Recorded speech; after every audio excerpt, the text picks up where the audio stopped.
அனைவருக்கும் வணக்கம். லட்சுமி கார்டனிங் உங்களை அன்புடன் வரவேற்கிறது.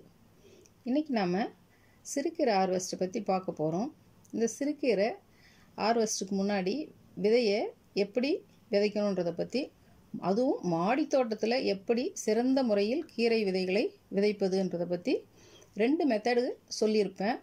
வீடியோ நம்பர் 15 வேணுன்றவங்க போய் பாருங்கள். இப்போ நீங்கள் பார்க்குறது சிறுகீரை. இந்த விதை நான் போட்டு 25 நாள் ஆயிடுது. இப்போது ஹார்வெஸ்ட்டுக்கு ரெடியாக இருக்குது. அதில் ஒரு செங்கீரையும் முளைச்சிருக்கு, 2 செங்கீரை முளைச்சிருக்கு பாருங்கள். இந்த செங்கீரை ஏற்கனவே நான் செங்கீரை விதை இந்த க்ரோ பேக்கில் போட்டு ஹார்வெஸ்ட் பண்ணிட்டேன். அதுலேயே நான் கொஞ்சம் மண் கலவையை தூவி இந்த சிறுகீரையை விதைச்சேன். இங்கேயோ 1-2 இருந்திருக்கும் போல இருக்குது. அந்த 2 விதை முளைச்சிருக்கு இதில் பாருங்கள். இப்போது அந்த சிறுகீரையை நான் அதை ஹார்வெஸ்ட் பண்ணிவிட்டு உங்களுக்கு நான் காட்டுறேன்.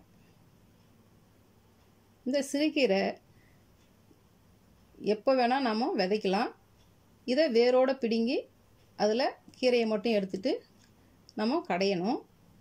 இதை சாப்பிட்றதுக்கு ரொம்ப நல்லாயிருக்கும். இதில் எல்லா வகையான சத்துக்கள் எல்லாமே இருக்குது.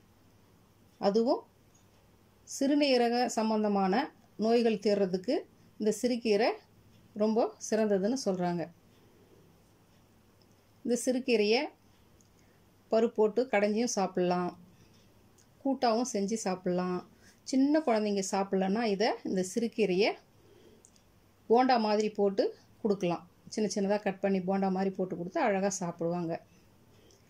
இதில் 1-2 அப்படி துளைகள் இருக்கும். அது பூச்சி உக்காடுறது. இந்த மாதிரி நம்ம ஆர்கானிக் முறையில் கீரையை விளைய வைக்கிறப்போ சின்ன சின்ன பூச்சிகள் வரும். அது வராமல் இருக்கிறதுக்கு நாம் பூச்சி விரட்டியை தெளிப்போம். இப்போ நீங்கள் பார்க்குறது செங்கீரை 2 இருந்துச்சு இல்லையா, சொன்னேன் இல்லையா, அதில் 1 பறிச்சிட்டேன். 1 நான் விதைக்கி விட போகிறேன். செங்கீரை விதை எப்படி சேகரிப்பதுன்னு இன்னொரு வீடியோவில் நான் உங்களுக்கு காட்டுறேன். இந்த கீரை இன்றைக்கி சமையலுக்கு ரெடி. இதை இளந்தண்டுகளையும் நம்ம சமையலுக்கு பயன்படுத்திக்கலாம். இதை வேறு மண்ணோடு இருந்தது. இப்போ கழுவிட்டு உங்களுக்கு க்ளீனாக காமிக்கிறேன் பாருங்கள். இது நம்ம வீட்டு ஆரோக்கியமான கீரை. இந்த வீடியோ உங்களுக்கு பிடிச்சிருந்தா லைக் பண்ணுங்கள், ஷேர் பண்ணுங்கள், சப்ஸ்கிரைப் பண்ணுங்கள். தேங்க்யூ.